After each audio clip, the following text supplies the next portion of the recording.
once again to EWTN's Bookmark. I'm Doug Keck, your host. Our very special guest is our chaplain, Father Joseph Mary Wolfe. He'll be talking about two books that have been published from Mother Angelica by EWTN Publishing. The first one is What is Heaven? And also Mother Angelica is The Way of the Cross. Again, both published by EWTN Publishing, both available right now through the EWTN Religious Catalog, EWTNRC.com. Always great to see you, my friend. Good to be with you, Doug. Our audience really enjoys seeing you and the friars in general, not only in Mass, but on other programs, and it's great to see the level of involvement. You did a show a while ago in the Holy Land with Father Mark that we're running back in Lent, and there's some other programs hopefully coming up, and obviously your program as well, the Church Universal you've been working on. So yeah, you've come a long way. Yeah, they get us more and more involved, and we're happy to do that because that was Mother's vision for our community, to be intimately involved and a spiritual support for the network. So. Now let's talk first about the book, What is Heaven? Now that's based actually on a series of talks that Mother did on her live show, is that correct? Right, 7 different shows that she talked about heaven. It's one of her favorite topics, and I remember sometimes Mother would even come to the live show and there'd be an audience there and she'd say, what are we going to talk about tonight? Heaven. You know, that would be a popular topic for any of us to want to know more. Is that what the audience would throw out there as a Sometimes she would ask them to throw out a suggestion, and I remember one time being there and they said, heaven, talk about heaven. Well, you mentioned that was, and it says Mother always had a fascination with heaven. It's no surprise she dedicated several episodes, which these had originally in 1986.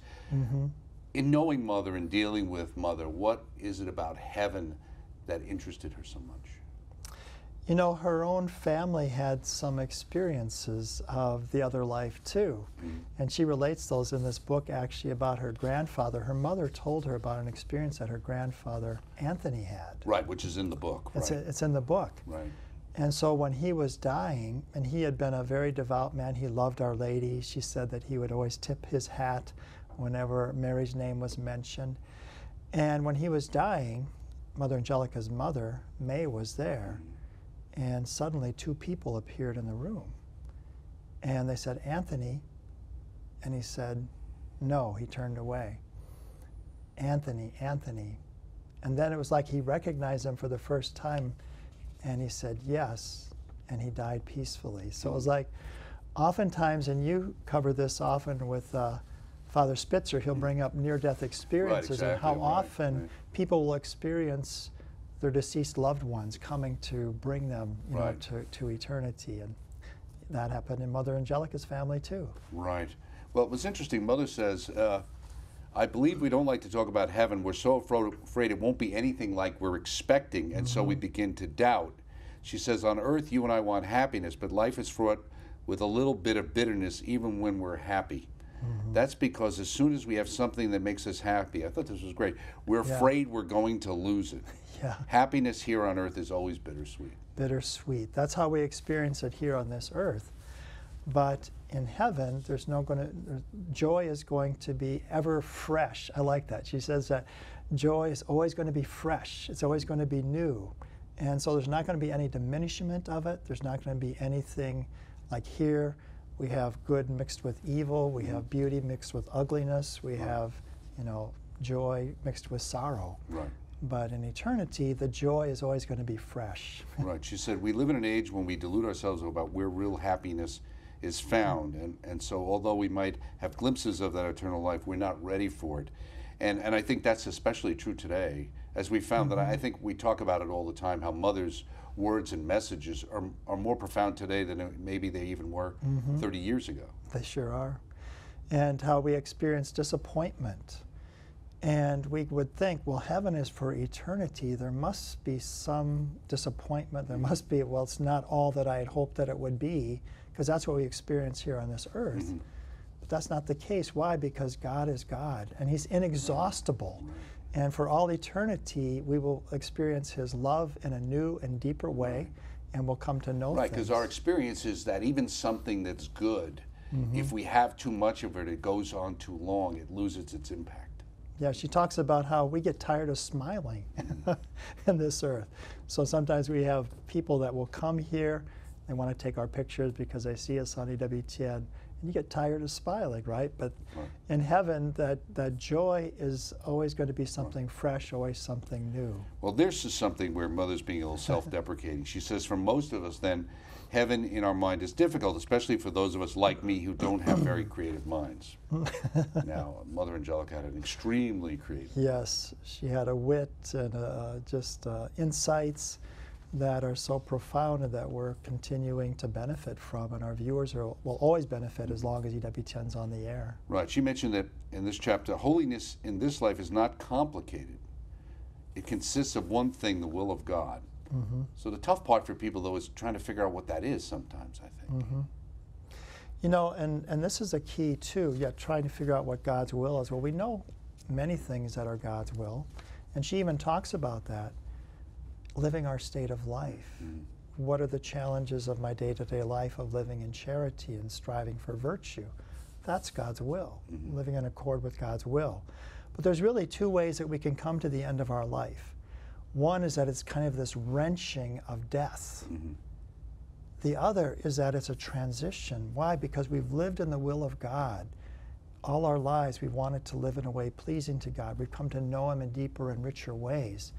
And then it's not this wrenching that happens at the end of life, but it's this gentle transition into the fullness of life with God. Right, and that's why the question of is it a place or a state, and she says heaven is something we can be in right now where we are with God and God is in us, but it's also a place. So she's saying it's both a place and a state, because a lot of people say, well, is it a place? Is it a state of being? And she's saying it's both. Because Jesus said He descended from heaven, you know, but He also said the Son of Man who is in heaven. Mm-hmm. But that we really begin, and I sometimes preach about this to different groups that come, we begin our heaven or hell, Mm-hmm. and Mother adds purgatory in Right, here. right. We begin that now, already. And you can see that. Just look at people who decide they're just going to live a life against God, an immoral life, a wild life. It ends up destroying them. Right. And you can even see elements of the And the sadness. tough part always for people is it never usually happens right away. Mm-hmm. And it always takes a while for that impact. And by that, the devil's got his hooks in you. Yeah. So you can see that, you know, the sort of sadness, the misery that accompanies sin and alienation from God, that begins when a person makes those choices gradually, gradually, gradually, Right. gradually.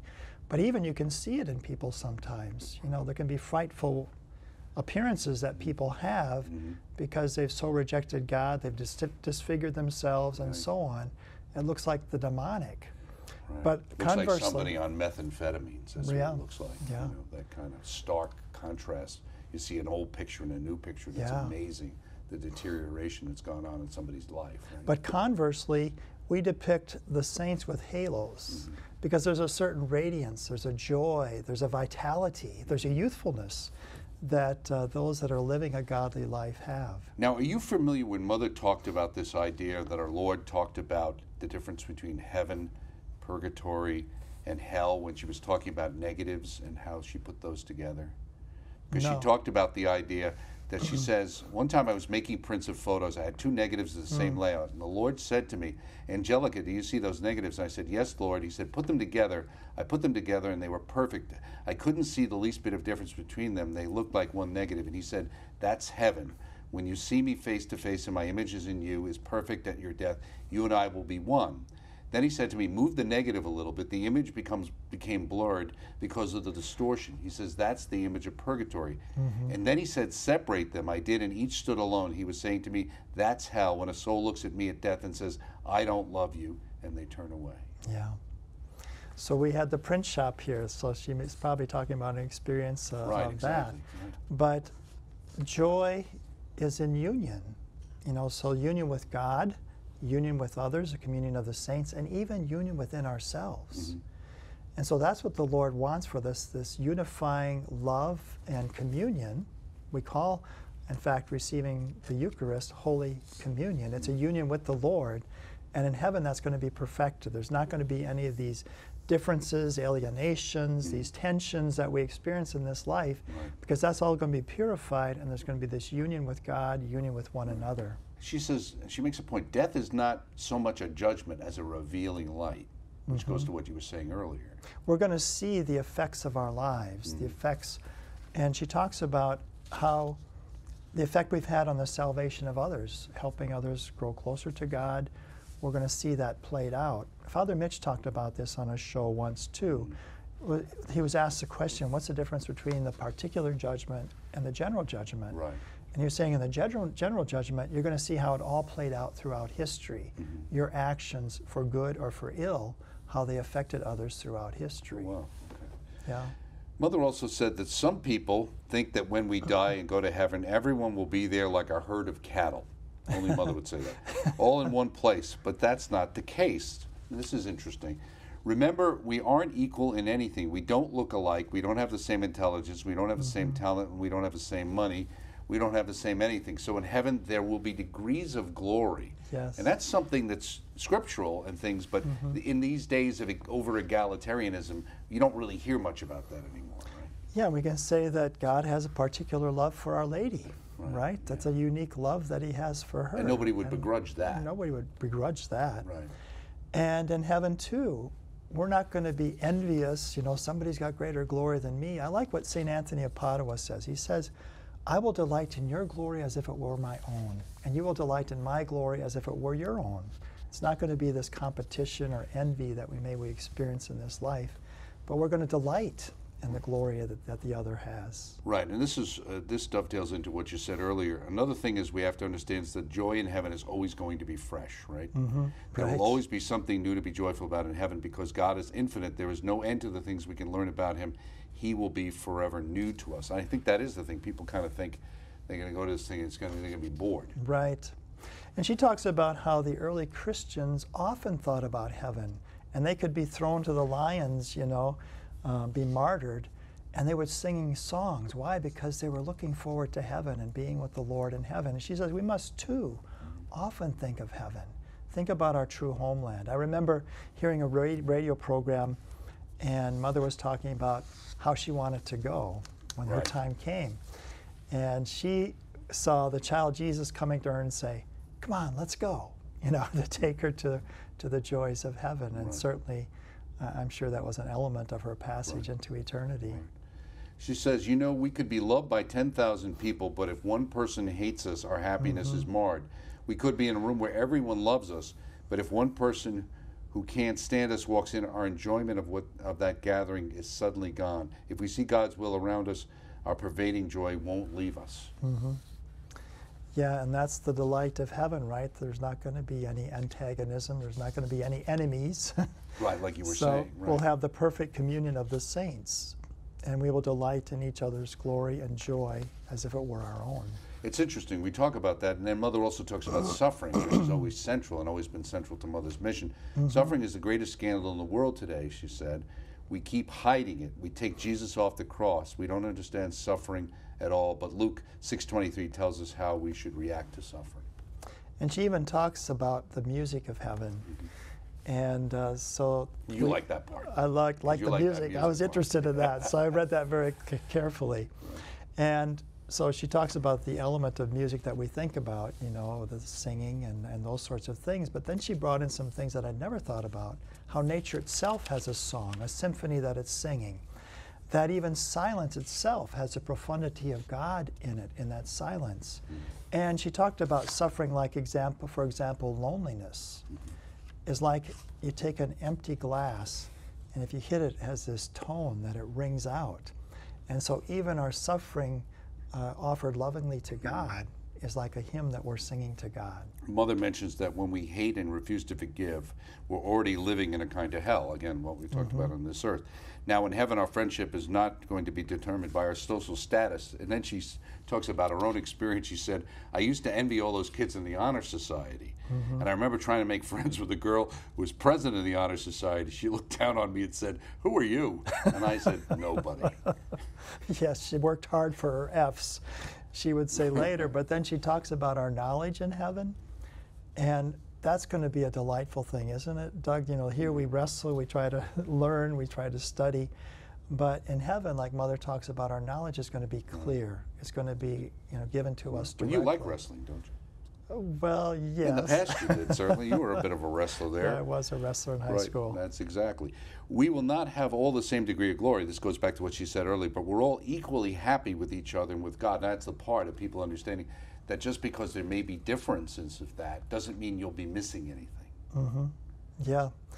And it's going to be, she even talks about, Thomas Aquinas says that the choirs of angels are going to be sharing their knowledge of God. So what all creation, we don't have the whole picture about who God is, and we're going to be delighting in sharing that knowledge and understanding God more deeply into eternity. It's interesting. She tells the story. Many centuries ago, a religious brother who had a great reputation for holiness died, and a prostitute died on the same day. They dumped the prostitute in a grave, forgot about her, whereas amid much adulation and praise, they buried the brother. That night, the abbot had a vision.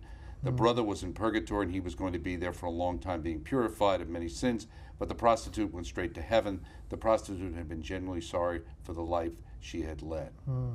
Not out of fear of punishment, but because she offended God so much. To whom much is given, much is expected, right? So God could, that's why only God can judge.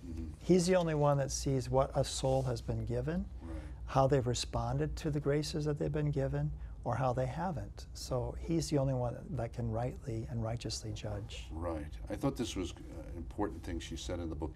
We limit God. We have little itty-bitty gods that we make in our image, but we are made in his image. Yeah. So there's nothing that he can't do, and he wants our sanctification. And that this is the greatest work, she would say, that Jesus did, was sanctifying people, and that she sees our work in heaven too, that in this life we see work as toilsome, it's burdensome, we get weary of it, but we're not going to get weary of the work that we have in heaven. We're not going to be idle all the time, but it's going to have an ecstasy about it. Right. And we're going to be involved in the salvation of others on earth that we knew and loved. Wow, that's an interesting way of thinking about it. So the final line is, many people wonder whether we will know our family members in heaven. Of course we will.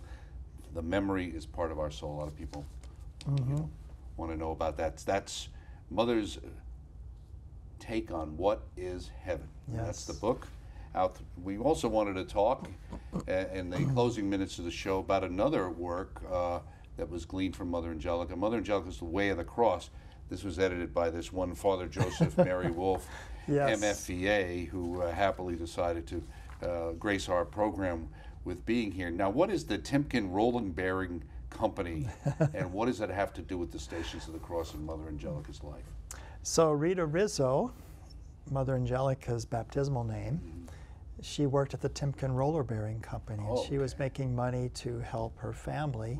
Were getting older and they had different problems. And she had to ride the bus. It was a long bus ride there and a long bus ride back. But she took the stop after her home stop so that she could go to St. Anthony Church in Canton, where she would make the Stations of the Cross. You know, Doug, this was really sparked by when I went with our caregivers of Mother Angelica back in September, and they took care of Mother in the closing months of her life. They wanted to go and see the places associated with Mother in Canton, Ohio. So I agreed to go with them. It was a wonderful visit. And we stopped at St. Anthony Church, and I saw these stations that Mother Angelica herself prayed before. And they're the same ones that are still there. The very same ones are still there. And that's what's pictured in here. That's what's pictured in this book, as well as the Sorrowful Mother statue. And I thought, first I initially thought of it for just the friars' use, but then I said, well, maybe EWTN and our viewers would be interested in it, and you agreed. So we created this book with the actual stations that Mother prayed before, as well as the Sorrowful Mother statue.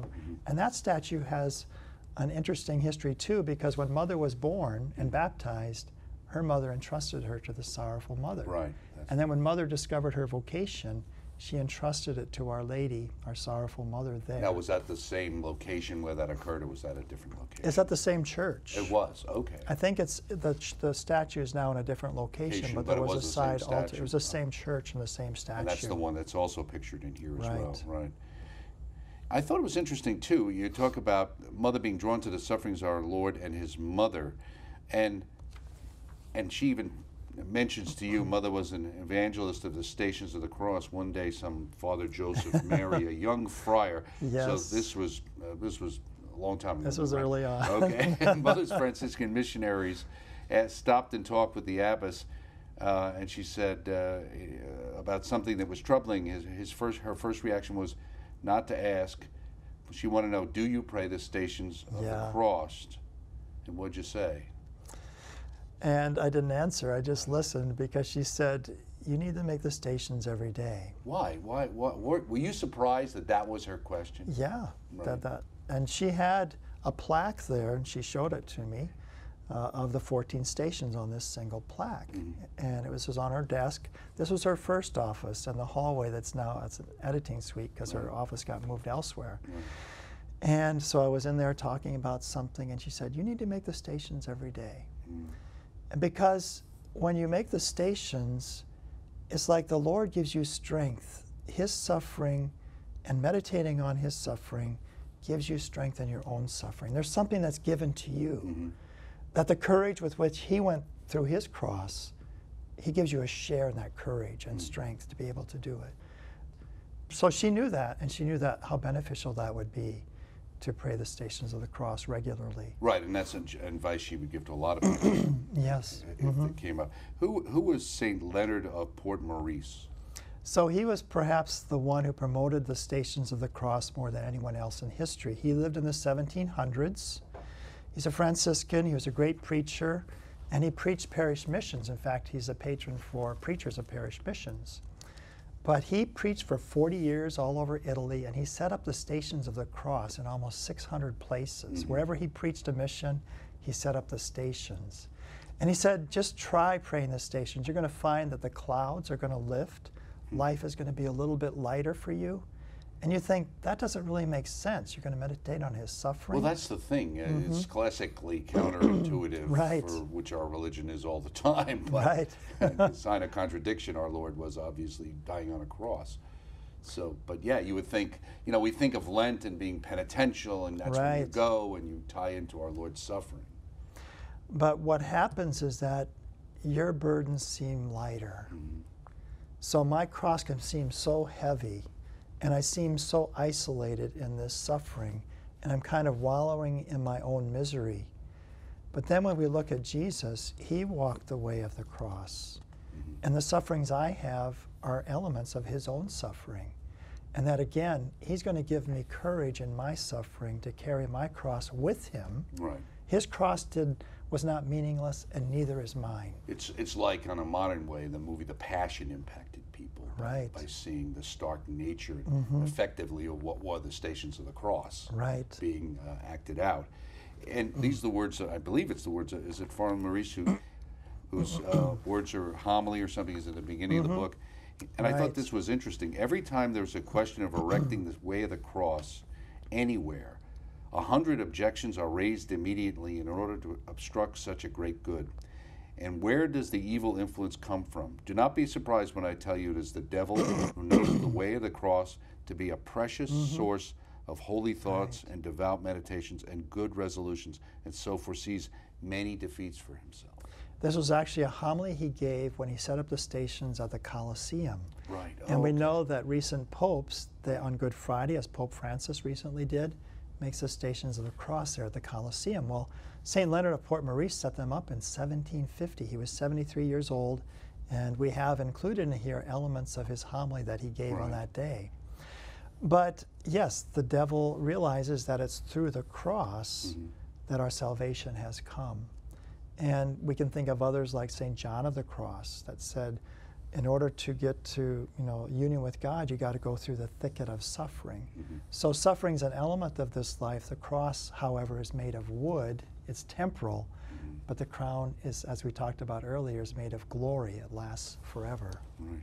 Now, the opening prayer to Our Sorrowful Mother, where the statue picture we were talking about is in. Mm-hmm. Now, this prayer was written by Mother Angelica. Yes. I'm seeing because I see her mm-hmm. name. I thought this. She says, "Mary, my mother, you were the first to live the way of the cross. Your eyes were ever on Jesus and his pain.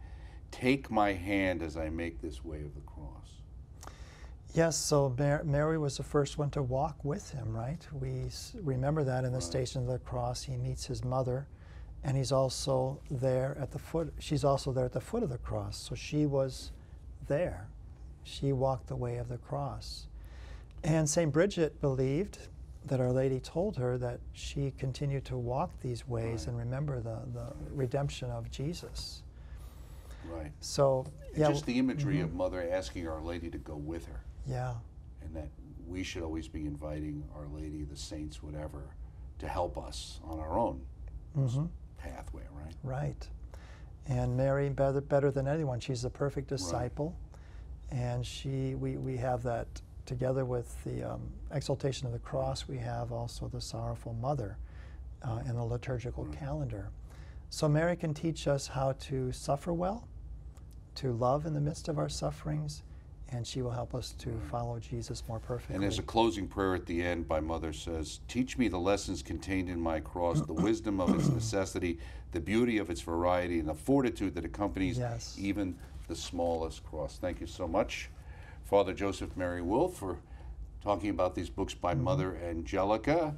It's always a pleasure to see you, my friend. Of course, Mother Angelica's Way of the Cross, edited by Father Joseph Mary Wolfe, available through our catalog, as is What is Heaven? This one by Mother Angelica, based on her talks from her live show in 1986. Both available right now, both worthy of being checked out, both being proudly published by EWTN Publishing. So thank you so much for joining us on this special EWTN Bookmark, talking about the work of Mother Angelica. Thanks.